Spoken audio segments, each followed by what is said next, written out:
Welcome to the bold analysis. Will President Ruto overcome the Mount Kenya rebellion that is emerging after a series of political events that has emerged since 2022 general election? In this podcast, I want you to listen and just get to understand how the section of MPs from Mount Kenya are finding it rough to engage one-on-one with Wanjiku. And some of the MPs are the ones that went against, that really have been supporting the presidency of William Samoei Arap Ruto. And why, and the gist of the analysis is going to be on why the political temperatures is hurting Wanjiku as Ruto keeps off Mount Kenya. Kindly subscribe to our channel, click the notification bell and like our videos. Thank you very much. I have really missed you on Monday. Yeah, I took a much really needed break to condole with the family of Dorothy, who was one of our subscribers here. Tulimpoteza, so jana tulichukua time with a few of our friends here just to condole with the family and really may God stand with them. Dorothy Odondi.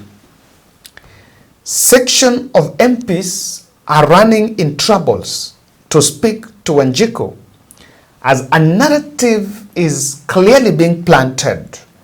And it is a narrative that it is William Ruto that has brought up there, that those who campaigned for him are actually being kicked out of government.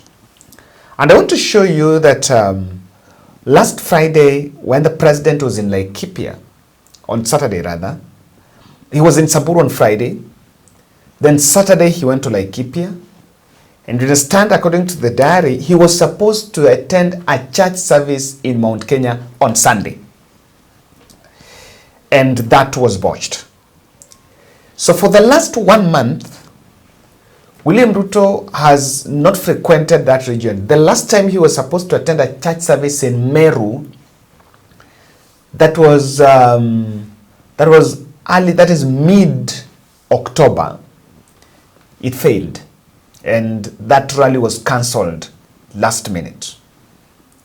And now for the last, now we're at 1 month, two church events that the president was supposed to attend, one in Nyahururu and the one in Meru, all have been cancelled last minute, and the president had to flee direct to Kakamega for that church service. Let us listen to John Ruto. It cannot be a coincidence. I think His Excellency the President of the Republic of Kenya, we may need to tell him, I may not be competent enough to advise him, but surely there is something wrong. There is something wrong. Your Excellency, it cannot be that the people, you are leading lights in the mountain, that all of them are now almost out of government. Here is the second deputy president, he has been kicked out. These are the people that brought the president to our region and campaigned for him. They are the people that made us believe in President Ruto, even when other people did not believe in him. They came, His Excellency Rigathi Gachagua. Kore mutumia wetagwo Alice Wahome. Kore mwanake wetagwo Dede Nyoro. Kore muthuri wetagwo Moses Kuria. Kore jamba wetagwo Mithika Linturi ya kure Meru. Niguo kana tiguo. It cannot be that all these people now are not at peace in government. The deputy president has been kicked out. Are we together? Moses Kuria was fired as cabinet secretary. Canada futirota waziri. Somebody may want to tell me that, hey, Moses Kuria is back as an advisor. But I want to ask you, mureda kojera mutumia no aigatwo ni muthuri erwa ati ne igwirwo thari woke atuike muiretu wa kuruta wira nyumba mugage ati mutumia ucio ndatetwo. You cannot convince me Yes, Moses Kuria was fired. He has been given a job that I can equate to a house girl in a house that was her own as a wife. So Moses Kuria was fired. Mithika Rinturi was fired. As we speak, Dende Nyoro, the chair of Budget and Appropriations Committee in the National Assembly, Dhaishi arero nego tunyogete ya chair. Diga no turaro merera andu aitu. Kai kungikorwo kuhana atia. Ni ate guo kungihana gutuike ati andu othe aria nie mahandeithirie. Othe ndamonera mahiti othe ni kuingata turaingata na no ndimwire. And I dare say this, that Alice Wahome, though she is cabinet secretary, she has no power in that ministry. All the power is with the PSs, and they have no regard for her. With great respect, that Your Excellency, the President of the Republic of Kenya, Dr. William Samoei Ruto, it cannot be that all the people that supported you, that all of them are bad. There is a narrative they are saying, and their narrative they are planting. And in fact, this narrative is very dangerous.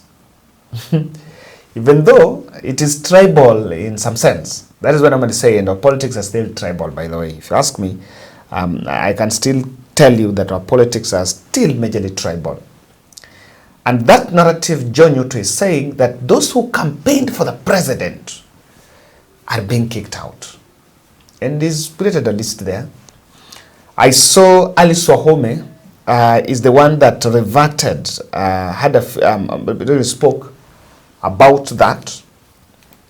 It was only Alice Wahome who spoke about it and told of the Murang'a senator about her position on what the senator was saying. And there is something he's also saying there that Ndindi Nyoro is also facing an impeachment. And we've been saying several times here about that impeachment that Ndindi Nyoro is facing. So that is a senator. Now, the other narrative is, let's get to Betty Maina. From Murang'a County, Betty Maina is the only MP who apparently supported the Rigathi Gachagua impeachment. All the other MPs, Ndindi Nyoro kept off, Senator supported Rigathi, and all the other MPs were actually with Rigathi. So let's get a post she just made in her Facebook page saying, I hear people say Mount Kenya MPs who voted yes during the impeachment are not doing well on the ground. He's saying, I hear people saying, Betty is not doing well. My question is this the year of our election, or have we declared interest on what we want? The answer is no. All these leaders are the custodians of NGAF and CDF and NGCDF. You may be rich and fighting us on social media, but you cannot give us space to serve the people and especially the vulnerable at the grassroots. All the other regions have moved on. We're behaving as if we have elections next week. Your noise is disservice to the people who are losing in this whole circle, the people meant to be served. 2027 Kenyans will have a great opportunity to elect the leaders of their choice, but for now, leaders must be given space to work. In fact, from the next week, I must go back to my programs word by word to take checks and other programs. Something Betty Maina is saying, and of all the people, I've always been saying that there are two MPs from Mount Kenya that I found ungrateful. One of them is Betty Maina. Rigathi was really at the center of their marriage and all that, and then there is that other MP, Faith Gitau from, is it Nyandarua, who I saw a couple of times that when the deputy president was in her county and even with the president, she was really getting a lot of praises, but I was really shocked to see her, of course, standing the other side. Betty is telling you that the ground is hostile for them and they should be given time to campaign. So the question should be on what is making the ground, what is making it that way. It's because the political temperatures are high. And in fact, the all impeachment shenanigan and all this, one thing it brought to this country, it raised the political temperatures, and that is a blunder. Because the moment those political temperatures are high, yule mtu anaumia ni Wanjiku.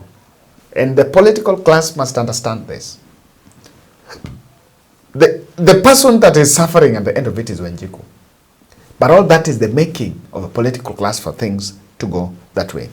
Dan Mathenge was heckled in Nyeri town when he was trying to speak to those town dwellers over something in that town.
Now, those two videos and that statement from Betty Maina can actually show you that the political temperatures are a bit high in Mount Kenya.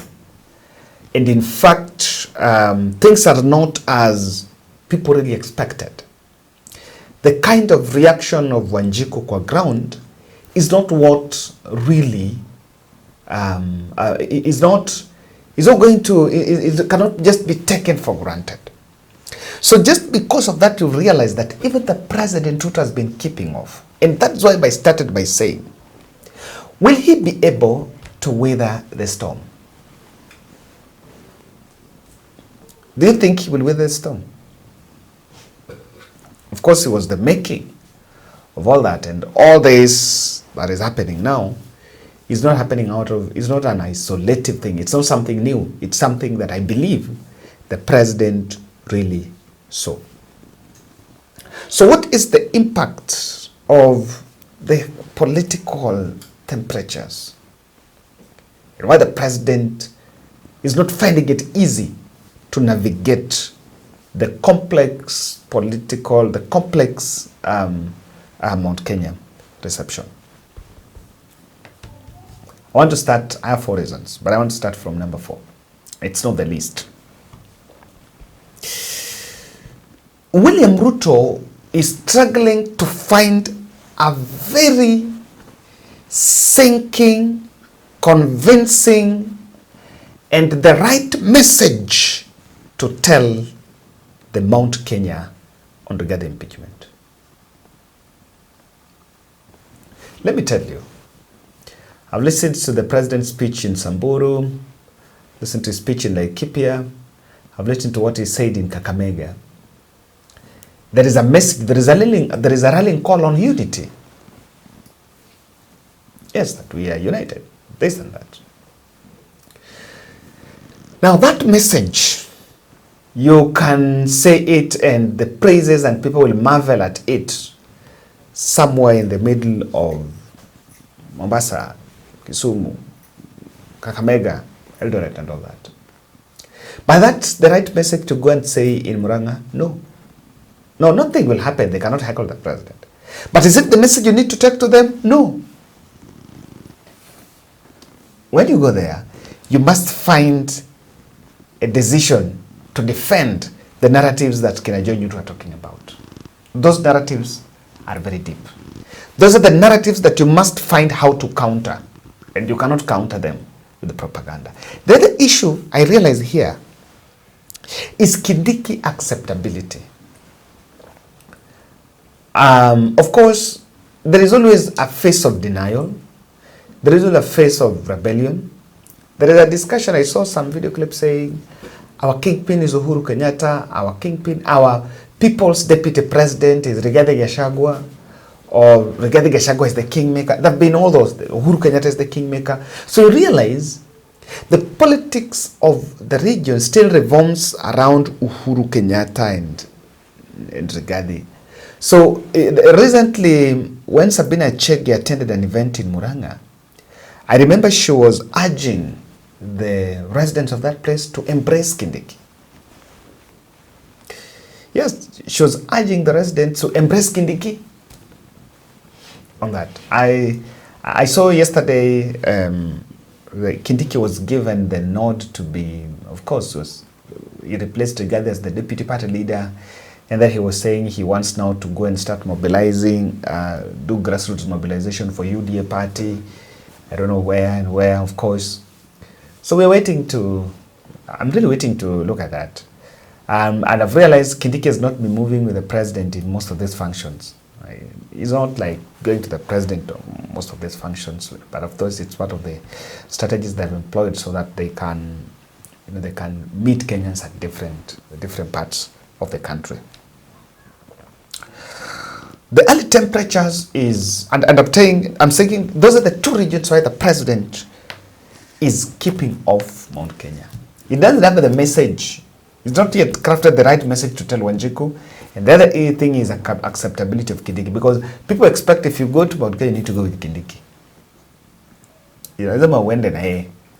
Really, there will be a lot of questions why you don't go with him.